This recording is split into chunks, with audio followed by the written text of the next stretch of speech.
As the days melted into weeks, the calls and messages from my old life grew increasingly desperate and the whispers of Ravenswood grew louder. I was caught in the middle of a storm, an uneasy silence before the inevitable crash. "Serena, people are talking," Charles's voice echoed through the phone one evening, his tone an odd mix of frustration and concern. "The tabloids are having a field day. Your mother is worried sick." "I know, Charles. I'm sorry," I muttered, feeling the burden of my actions. "Serena, this is not about you anymore. Your actions are affecting all of us." His words stung, and for a moment, I was at a loss for words.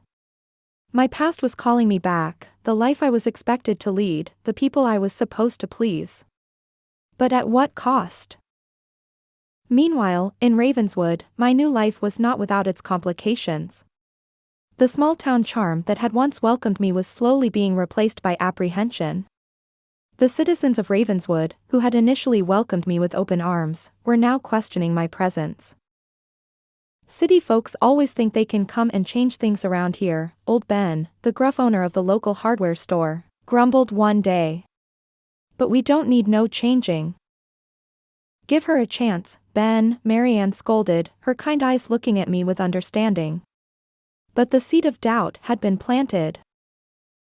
Lucas, however, remained a pillar of strength and understanding.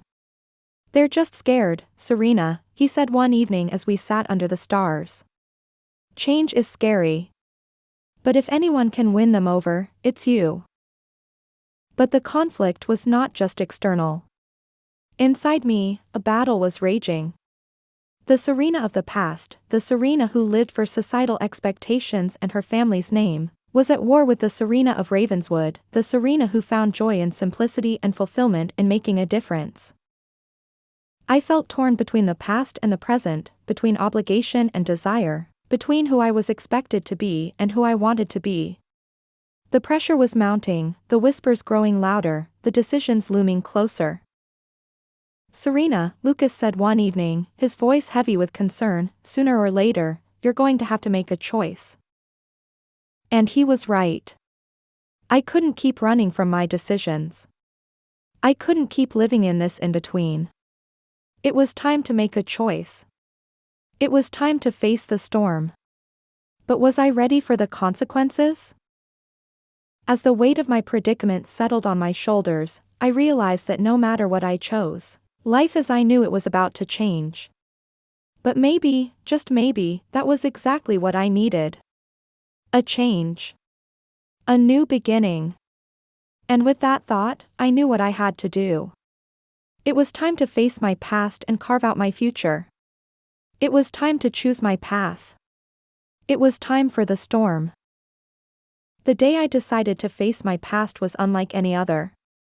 The sun was exceptionally bright, the wind humming a gentle song, and Ravenswood was painted in a hue of serenity. Yet, my heart was a whirlwind of emotions. I dialed Charles's number, my hand trembling slightly as I pressed the phone to my ear. "Serena," his voice echoed, surprise and relief woven into his greeting. "Where are you?" "I'm in a place called Ravenswood, Charles," I said, my voice steady, stronger than I felt. "Ravenswood? Why, Serena? Why would you?" "I needed to find myself, Charles." I interrupted him, words pouring out of me. I was lost in the world we were living in. I was playing a part that wasn't really me. I could hear him take a deep breath on the other end. "Serena, you can't just run away because things got a little tough." "But that's the thing, Charles," I said, my voice barely above a whisper. "I didn't run away because things were tough. I ran away because things were easy. Too easy. Everything was planned out for me. My life was a series of checkpoints and milestones I had to meet. But was it really my life then?" There was a pause, and when Charles spoke again, there was a hardness to his voice. "So, what now, Serena? You abandon your life, our life, for what? A small town?" I closed my eyes, letting the reality of the situation wash over me. Yes, Charles. For a small town. For a life where I am more than my family's name, more than a high society socialite, more than your fiancé. And with that, I disconnected the call, the weight of my words sinking in. My past was finally confronted, but the storm was far from over. In Ravenswood, I called for a town meeting, the curious eyes of the townspeople boring into me as I stood at the front, Lucas by my side. I know there have been questions, doubts about why I'm here, I began, my voice echoing in the silence. I'm here because I found something in Ravenswood that I didn't even know I was looking for: honesty, warmth, a sense of community. I'm here because I want to be a part of this community, not as an outsider, but as one of you. I could see the wariness in their eyes, the silent questions still lingering. But there was something else too, a glimmer of understanding, a spark of acceptance. You've all been very kind to me, I continued, my voice stronger. And I want to give back. I want to help make this town even better, not by changing it, but by enhancing what's already here. The silence that followed was thick, the townspeople exchanging glances, their expressions inscrutable. And then, Marianne stood up, her kind eyes glistening. We'd be proud to have you, Serena, she said, her voice carrying through the hall. Slowly, others started nodding, some smiling, a few even clapping. Ravenswood, it seemed, had accepted me. That night, as I lay in bed, the weight of my decisions lifting off my shoulders, I knew I had weathered the storm. I was still standing, stronger and surer. My past was confronted, my present embraced, and my future was waiting for me, brighter and promising. I was ready to step into my new life, my chosen life. The following morning, I woke up to a new world, a world where I had finally claimed my place. There was an odd comfort in the familiar sounds of Ravenswood, the chirping of the birds, the rustling leaves, the distant chatter of the townspeople. I felt like I belonged. Charles did not take my decision lightly. There were more calls, more pleas, threats even, but I stood my ground. The backlash from my high society circle was harsh. I was branded as reckless, irresponsible, a disappointment. The scandal rocked the city, but for the first time in my life, I did not care. I had chosen my path, and nothing else mattered. Word of my decision to stay reached the town, and the reactions varied. Some were skeptical, some shocked, but most were welcoming. I had gone from a runaway bride, a city girl lost in a small town, to a part of their community. I decided to put my wealth and resources to good use, contributing to Lucas's vision for the school, funding renovations, and bringing in more resources. I worked alongside the townspeople, not as a wealthy benefactor, but as a member of their community. What will you do now, Serena?